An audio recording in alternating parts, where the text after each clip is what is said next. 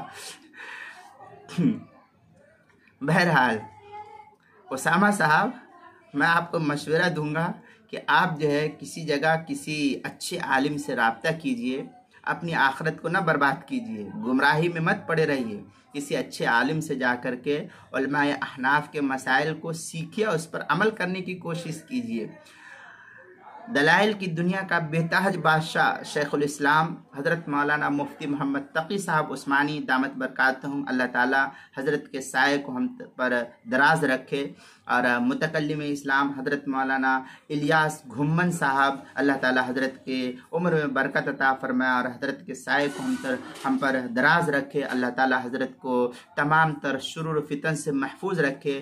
ان کے دلائل کو دیکھیے، اور ہندوستان کے عالم دین حضرت مولانا مفتی محمد راشد صاحب کے محاضرات، اور مفتی سعید صاحب پالن پوری رحمۃ اللہ علیہ، اور حضرت مولانا حبیب الرحمن صاحب اعظمی رحمۃ اللہ علیہ کے جو مقالات چھپے ہوئے ہیں غیر مقلدین کے سلسلے میں، اس کو آپ دیکھیے تو آپ کے تمام تر خلجان دور ہو جائیں گے۔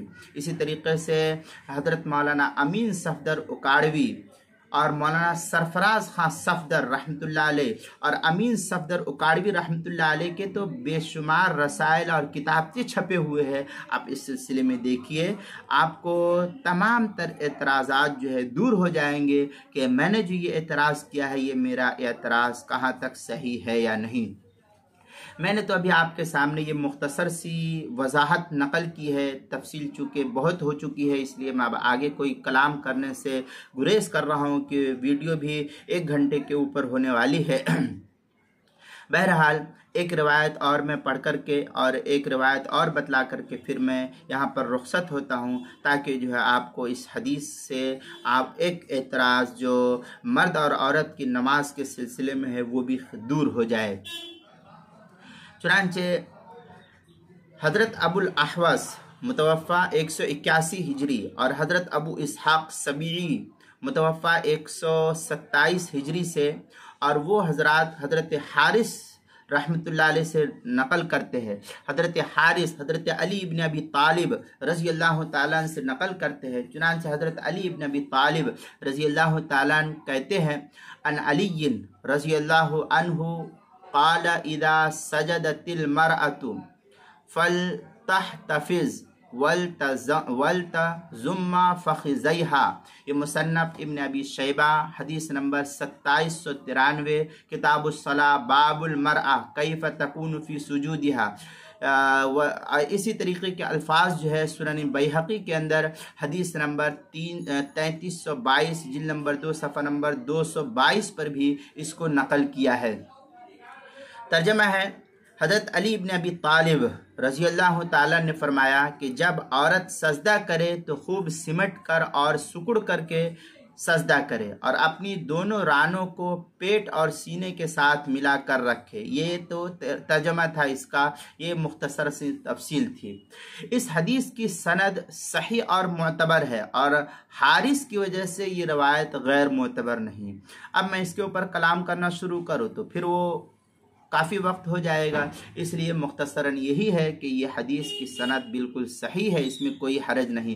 تفصیل دیکھنا ہے تو اعلاء السنن کی 3 جلد صفحہ نمبر 31 پر دیکھیے، لکھتے ہیں علامہ ظفر احمد عثمانی، قلت رجالہ رجال الجماع الا الحارث فهو من رجال الاربع قد اختلف فيه وثقه ابن معید وقال ابن شاہین فی الثقات قال احمد بن صالح المصری۔ اس کے تحت جو نقل کیا ہے بڑی تفصیل ہے، اعلاء السنن 3 جلد صفحہ 31 پر یہ دیکھ سکتے ہیں، یہ تفصیل وہاں نقل کی گئی ہے۔ اردو کتاب میں بھی آپ کو تھوڑی سی وضاحت اس سلسلے میں دکھے گی۔ تو مرد اور عورت کی نماز کا فرق، اس کے صفحہ 28 سے لے کر کے صفحہ 33 تک اس سلسلے میں بڑی تفصیل ہے۔ روایت نمبر 10، 11، 12 پر جو ہے یہ نقل کیا ہے، آپ وہاں دیکھیں گے تو وہاں تفصیل مل جائے گی۔ مرد و عورت کی نماز میں فرق کا ثبوت، یہ مؤلف ہے مفتی محمد رضوان صاحب، پاکستان کے عالم دین ہے، ادارہ غفران راول پنڈی سے یہ کتاب چھپی ہوئی ہے۔ یہ اردو کتاب ہے، اگر آپ اردو جانتے ہیں تو آپ اردو میں دیکھ لیجئے، عربی جانتے ہیں تو میں نے مذکورہ کتابوں میں، مذکورہ ویڈیو میں عربی اردو دونوں کا حوالہ دیا ہے، آپ اس کو دیکھ سکتے ہیں۔ بہرحال آپ کے اعتراض کا یہ جواب تھا۔ اگر اور مزید آپ کو اعتراض ہو رہا ہے تو آپ جس ملک کے اندر اس وقت موجود ہے، مجھے تو نہیں پتا کہ آپ کہاں سے میری ویڈیو پر کمنٹ کر کے کہہ رہے ہیں، مجھے تو نہیں اس کا علم ہے۔ بہرحال آپ جہاں کہیں بھی ہو تو میں آپ سے یہی کہوں گا کہ آپ جس ملک کے اندر رہ رہے ہیں وہاں پر کوئی جید عالم دین ہو تو ایسے نہیں کہ ہر کسی عالم کے بس کا نہیں کسی چیز کو جواب دینا، یا کسی حدیث پر یا کسی سند پر کلام کرنا، یہ ذرا مشکل مسئلہ ہے۔ اس لیے آپ کو میں قید لگا رہا ہوں کہ جو عالم جانکار ہو، جید عالم ہو، آپ ان کے پاس جا کر کے اپنے اعتراض کو رکھیے، پھر ان کے پاس جا کر کے وہ اعتراض حل نہ ہو تو آپ کہہ سکتے ہیں کہ علماء احناف کی بنیاد جو ہے کیا نام ہے ضعیف احادیث پر کھڑی ہے۔ لیکن آپ، مجھے تو قوی امید ہے کہ آج تک کوئی غیر مقلد کسی جید عالم دین تو کیا کہ عالم کے پاس جانا ہی گوارا نہیں کرتا ہے۔ مجھے بھی ایسی ہی امید ہے کہ شاید آپ بھی نہ جائیں اور آپ بھی اسی طریقے سے آئیں بائیں شائیں ہاں کے۔ اس لیے میں آپ کے لیے اولاً ہدایت کی دعا کرتا ہوں کہ حضرت امام ابو حنیفہ رحمۃ اللہ علیہ کی مسلک کی جانب آپ نے جس طریقے سے آپ جس طریقے سے الفاظ استعمال کیے ہیں کہ علماء احناف کی بنیاد ہی ضعیف حدیث پر مبنی ہے، یہ حضرت امام ابو حنیفہ رحمۃ اللہ علیہ کی طرف منسوب کرنا، یہ میں سمجھتا ہوں کہ آپ اس غلطی سے نادم ہو کر کے توبہ استغفار کریں گے اور پھر جو ہے صحیح مسلک کی طرف آپ عمل کرنے کی کوشش کریں گے۔ اللہ تعالیٰ آپ کو بھی ہدایت دے اور مجھے بھی صحیح مسلک پر چلنے کی توفیق عطا فرمائے۔ اور حضرت امام ابو حنیفہ رحمۃ اللہ علیہ نے جس صحیح مسلک کو ہمارے سامنے اور نبی پاک صلی اللہ علیہ وسلم کی احادیث کو سامنے رکھ کر کے ہمارے سامنے مسئلہ بتلایا اور اس پر عمل کرنے کا ہم کو حکم دیا، اللہ تعالی حضرت امام ابو حنیفہ رحمۃ اللہ علیہ کی مغفرت فرمائے اور حضرت کے نقش قدم پر چلنے کی مجھے بھی اور تمام امت کو توفیق عطا فرمائے۔ حضرت کی شان میں گستاخی سے امت کی اللہ تعالی حفاظت فرمائے۔ میں آپ سے درخواست کرتا ہوں، آپ جس ملک میں ہیں اس ملک کے جید عالم دین سے رابطہ کیجئے اور اپنے تمام تر خلجان کو دور کرنے کی کوشش کیجئے۔ اگر آپ سعودیہ میں ہیں تو سعودیہ میں بھی بڑے بڑے عالم موجود ہیں علماء احناف کے، یا آپ جس ملک کے اندر ہے، آپ، مجھے تو نہیں پتہ ہے کہ کہاں کے ہیں، لیکن آپ جہاں کہیں بھی رہے، میں آپ کو یہی کہوں گا کہ آپ بہترین عالم دین جو ہے ان سے رابطہ کیجئے تاکہ جو ہے آپ کا خلجان دور ہو سکے۔ جزاک اللہ خیرا و احسن الجزا۔ اگر میں نے اپنی ویڈیو میں کوئی ایسی غلط بات چرب زبانی سے یا سبقت لسانی سے کہہ دیا ہوں جس کا مجھے احساس نہ ہو سکا ہو تو میں آپ سے معافی کی درخواست کرتا ہوں، یا کسی صاحب کو اگر میری ویڈیو میں کوئی غلطی نظر آئے تو وہ میری طرف سے کمی کوتاہی ہوگی، میری چرب زبانی کی وجہ سے وہ غلط جملہ نکلا ہوگا تو میں پیشگی اس کی معافی چاہتا ہوں۔ اور جو اسامہ صاحب، آپ سے بھی میں درخواست کرتا ہوں کہ اگر میرے لہجے میں کوئی سختی ہو یا کوئی الفاظ میرے ایسے ہو جس سے آپ غلط لگا ہو تو میں آپ سے معافی چاہتا ہوں، لیکن مسلک کے سلسلے میں آپ نے جو کہا ہے کہ علماء احناف کی بنیاد ہی ضعیف حدیث پر کھڑی ہے، یہ اس سے مجھ کو سخت تکلیف ہوئی کہ آپ نے علماء احناف پر جو اعتراض کیا ہے یہ غلط اعتراض ہے، علم آپ کو نہیں ہے اور اعتراض علماء احناف پر کیا ہے آپ نے، یہ آپ کا اعتراض بالکل مناسب نہیں تھا۔ آپ یہ کہتے کہ مجھے سمجھ میں نہیں آیا، مجھے اس کی وضاحت بتلائیے تو میں اور تفصیل سے بتلاتا، لیکن آپ نے یہ کہا تو یہ میں اس کو مناسب نہیں سمجھتا ہوں حضرت امام ابو حنیفہ رحمۃ اللہ علیہ کی طرف منسوب کر کے۔ اس لیے میں آپ سے اس سلسلے میں کہتا ہوں کہ آپ نے یہ بھی کہا کہ آپ کوئی ایک ویڈیو بنا کر کے ڈال دیجیے، تو میں نے اسی کے رد میں یہ ویڈیو بنایا، اور آپ نے یہ کہا کہ میرے کمنٹ کو ڈیلیٹ مت کیجیے۔ تو میری یہ عادت ہے کہ میں آج تک میری ویڈیو پر جتنی بھی کمنٹ آئی ہے، آج تک مجھ کو اپنے چینل کو چالو کر کے تقریباً 2 سال کے اوپر ہو گیا ہے، میں نے آج تک کسی کی کوئی کمنٹ ڈیلیٹ نہیں کیا۔ خود سے لوگ ڈیلیٹ کرتے ہیں، آپ نے بھی 1-2 کمنٹ کیا پھر فوراً ڈیلیٹ کر دیا ہے، میں نے بھی دیکھا ہے اس کو، لیکن میں نے اپنی جو کمنٹ کیا ہے اس کو اسی طریقے سے برقرار رکھا ہے، تو یہ آپ دیکھ رہے ہیں۔ اس لیے جو ہے میں آپ سے درخواست کرتا ہوں کہ آپ اس ویڈیو کو سنیں اور اس پر عمل کرنے کی کوشش کریں، ٹھیک ہے؟ اللہ تعالیٰ آپ کو بھی ہدایت دے اور مجھے بھی سیدھی راہ پر چلنے کی توفیق عطا فرمائے۔ جو غلطی کمی کوتاہی ہوئی ہے اس کی معافی کی درخواست ہے۔ السلام علیکم ورحمۃ اللہ وبرکاتہ۔